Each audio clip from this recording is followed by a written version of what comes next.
তো গাইজ প্রথমে ভিডিওটা দেখি, তারপর ফানি কমেন্টগুলো পড়ি। तो चलिए शुरू करते हैं।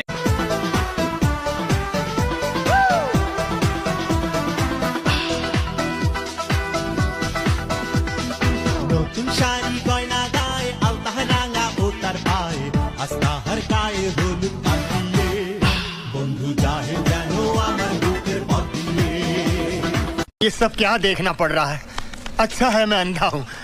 1 লিটার দিয়ে সেমাই রান্না করব। খুব সুন্দর, দেশে পুষ্টির চাহিদা পূরণ করে বিদেশেও রপ্তানি করা যাবে। ভাই আমারও লাগবে এই পুষ্টিকর দুধ। समझ रहे हो? समझ रहे हो? খুব ঘুম পাচ্ছে কিন্তু ঘুমাতে পারছি না, একটা বালিশ দেবা, ঘুমাবো। बहुत तेज हो रहा है, बहुत तेज हो रहा কি পরিমাণ পাপ করলে এরকম ভিডিও সামনে আসে। कैसा लगा मेरा मजाक?